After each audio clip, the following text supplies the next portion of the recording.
Another day, another basketball stories na naman ang pagkikwentuhan natin. At ngayon nga, yung balitang may tinapos na nga daw na trade ang Los Angeles Lakers. At ang latest update sa trade ng Golden State Warriors at Dallas Mavericks. Kasunod nga ng nakakahiyang pagkatalo ng Los Angeles Lakers sa kanilang mga nakalipas na laban ngayong regular season, ay nagtrending na nga sa social media ang posibleng pag-trade nila kay LeBron James. Hindi na rin naman nga daw nito kinakaya pa na buhatin ng team ngayong season since napaka-insufficient na nga ng kanyang mga ginagawang performance. Bagamat man nga kaya pa niya na magtala ng malalaking puntos ay nasisira na rin naman nga ang kanilang opensa simula nang bumalik ito sa kanilang lineup. Kaya mas matalino nga daw para sa Lakers kung ititrade na lang nila ito ngayong taon. Pero ayon rin naman nga sa isang source mula sa loob ng organisasyon ng Lakers na wala nga daw plano si Rob Pelinka na i-trade si LeBron James ngayong season dahil kapag ginawa nga nila yan ay sigurado nga na malaki ang mawawala sa kita ng kanilang prangkisa. Bukod rin dyan, wala rin naman nga silang kakayanan na i-trade si LeBron James dahil sa pagkakaroon nito ng no-trade clause sa kanyang kasalukuyang kontrata.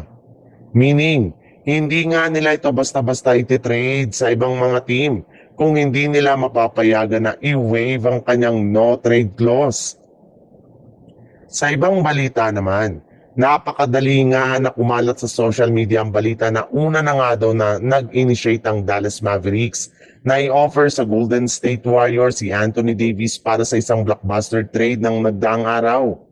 Gusto na rin naman nga nilang tanggalin at gamitin si Davis bilang trade asset para makakuha ng mga bagong players na maipangtatandem nila kay Copper Flag.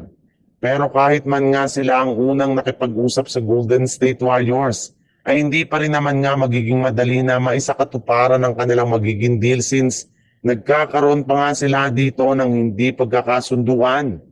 Ayon nga sa isang source, tinanggihan nga daw ng Dallas Mavericks ang unang trade offer ng Golden State Warriors sa kanila bilang kapalit ni Anthony Davis na binubuo lamang ni Jonathan Kuminga, Moses Moody at ilan sa future first round pick.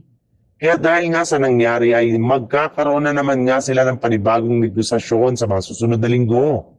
Mas gusto nga ng Mavs na makakuha dito ng mas maraming batang player at draft pick bilang kapalit ni Davis kaya mukhang matatagalan nga ang dalawang kupunan na ito bago sila magkasundo sa kanilang gagawing blockbuster trade ngayong season.